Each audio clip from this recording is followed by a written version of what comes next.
Welcome back to part 2 of making the cut more OEM with Josh behind me, already working on removing the oil cooler. So today I'm going to get the oil cooler off, or Josh is. I'm going to change the scenic shifter for a OEM one, which I have here. I've got like a OEM with the little numbers on it still, painted in Mondial blue, and actually another one as well. Loads of spares actually. And then put the interior trim back in, replace an O2 sensor because there's a serve light on at the minute, fit a bumper which is over there, and then yeah, take it for a drive and get some photos for the sale. Managed to make a nice setup here. Josh has got a blower down there and a load of stuff to detail the engine bay so we can dry it all properly. Cup of tea, and now cracking the oil filter off. We've got a brand new man filter to go on, and oil cooler has already been unbolted from here, which is cool. The Bill Hammer stuff's done its thing. Touch up paint now. Yeah, we've got some Mondial blue touch up paint to go on there. And yeah, right, Josh has removed these old clips and brought some new ones.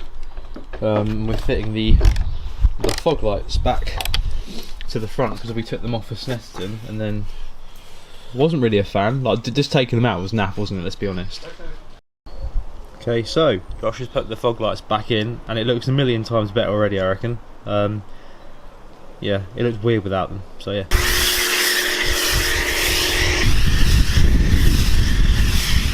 And now, oh, stay that in there and do a bit of this. Why not? Give it some love. I don't know why I'm doing this, to be honest, but yeah, a bit of care, I guess. Right, so that's been agitated, like me, and going to sit and let that dwell for a bit. And Josh is using the brake cleaner and clutch cleaner to clear the block off. Have you got the new filter on, or have you just cleaned it up now? All the oil that's stripped off. Okay. So that is off. That's a Michael thermostatic sandwich plate and a 13 row, I think, cooler. From Engine Dynamics. That will be for sale, so if anyone's interested, just message me or leave a comment. I'll happily post that out. Obviously it's going to be about 100 quid, I think. That's what they go for second hand anyway. Anyone watching probably knows this, but don't spray directly in here. Yeah. Otherwise, the trick with detailing an engine bay is to keep the water moving. Don't hold it in one place. Yeah. Just lightly keep the water flowing over the entire thing. If you hold the jet wash in one spot, you'll just cause problems. Okay. Especially on these engines, because the ignition leads they don't seal that great, and even with the leads in there, they just yeah.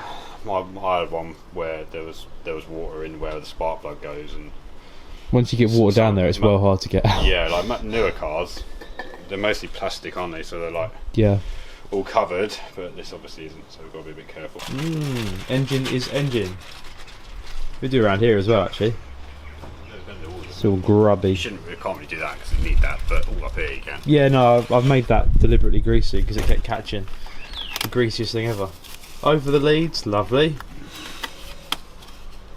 Well, as much as you can. Don't you go breaking my car? I'm not. Silly bitch. You know one thing I did forget? Spring compressors. Oh. I'll fix it. I'll go find them and I'll fix it tomorrow myself because I've just got to jack that up and put the new bump stop on. What else can I do? I could probably find the rest of my interior trim. Yeah, you need to get some pop clips off eBay for your boot. I can't find mine. Put this on. New Lambda. £70 these are. Oh. Yeah. It's not even. Yeah. Bleeding expensive. God, opening stuff with one hand is painful. There you go. Yes, new shiny boy. I think it's pre-cat, so I'll plug him in a minute.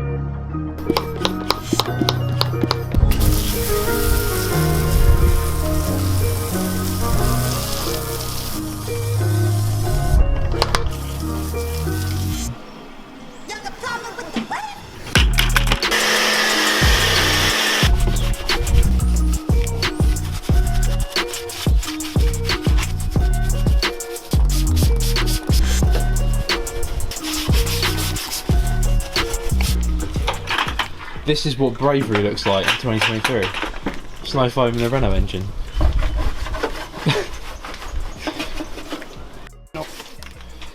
Like how brown the snow foam is and stuff up there. Nice. Like they're not sealed that well. No. The MAF sensor and stuff, and they're all loose in the manifold, just from factory, aren't they? Yeah, but they even do a little bracket for this. Yeah, I know. I saw that. Which is quite smart. I should have really got one, but never got around to it. No, that's it. And like all, you just plug the holes. And any sensitive areas you just cover. Got blue tack in here, just to plug it. Just to plug that, and it's not. People do. I can understand why people get scared. I was scared of doing it first time, admittedly. Yeah. But it is actually okay.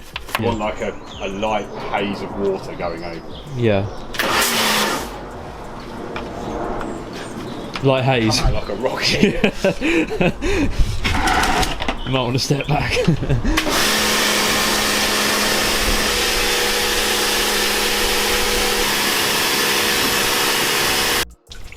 Oh, lovely.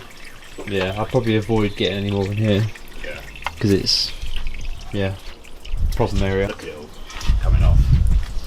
A lot of that is oil though, isn't it? Yeah, that's coming off the block. Yeah. What do we need? An extension lead? Yeah. What for? Blow it all. Oh, because that's only got a short thing. Yeah, let me sort that now. What? It's just a hairdryer for a dog. That's all it is. Are you serious? Yeah. I thought it was a genuine detailing blower. You can get them. Yeah, They're I know exactly you can get the same. Yeah. They're exactly the same with detailing tax on it. So you pay more. So you've got like 50 quid for that. They're about 120 quid if you buy from a detailing company. My sister's is it unbranded or is it? Yeah, I got it off Amazon. My sister's a dog groomer and she was like, it's the one I use. Yeah. And the dog's just like, Surprised he doesn't. It's powerful. It blows all the water out and it gets really warm, so it also evaporates the water. He's done a really good job of that. I need a towel and I'll do a quick detailing. Focus. Right. Tighten that. No, I haven't yet. I haven't tightened any of them. I haven't tightened this one either, but that's back in. Mounted to the fuel rail again, which is lovely. That's on. Josh put the air filter back on, which looks smart now. Nice and tidy. Look at that. It's coming together. Okay, so I'm going to put this in here, this rear quarter. I've got the that bit that goes in just before. All you've got to do this is literally connect speaker up.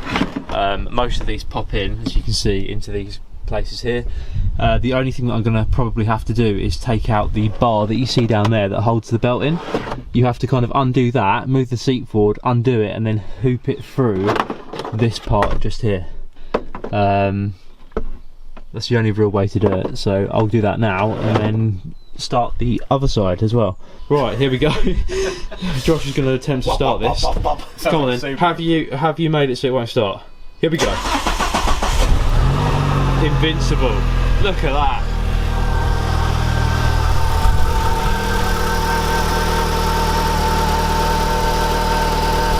Okay, so you can, well, yeah, so what you get for taking out the OEM shifter, not the OEM, the scenic shifter, and putting an OEM one in. There's 4 bolts underneath the car, and you have to kind of drop what would be the catalytic converter, the decap pipe slightly, in order to bend it down enough to like unhook. I forgot it comes out from underneath rather than in from the top. Another French design, but it's all sorted now. So the interior is back in with the Isofix bar. This is going to go on soon on here. I've just got to replace this lock. And yeah, that's all sorted in there. As you can see, got the door cards in and everything. OEM shifters in there with the gear insert, which is quite nice actually. So it kind of matches this now. Yeah, Josh has done a really cool job of like tidying up the engine bay. So this is it. that's flying. So yeah, he's just put that back on. We're putting the bumper back on. It started to rain, which is not ideal. We were going to clean the car up. I think we're going to postpone that now, and I'll probably clean it up tomorrow morning or something, or if it eases off this afternoon. But yeah, it's looking way better. Alright guys, so today's been pretty productive I think. As we've seen, Josh has cleaned the engine bay, we've got the car back together, taken the oil cooler off. I've replaced the scenic shifter with an OEM one, put the interior back in with the Isofix bar at the back, And yeah, the car's looking really lovely actually. It's looking super clean. So I would hope by now that I'd managed to get over to the forest to take some photos of it and get a bit more footage for YouTube. But the weather's absolutely naff. So I've cleaned it, looking super shiny. And what I'll do is do like a part 3, I guess, where I take it over the forest and go over the car, film it, maybe do a little final drive or something, and yeah, we'll go from there. So thanks for watching again, and stay tuned for part 3.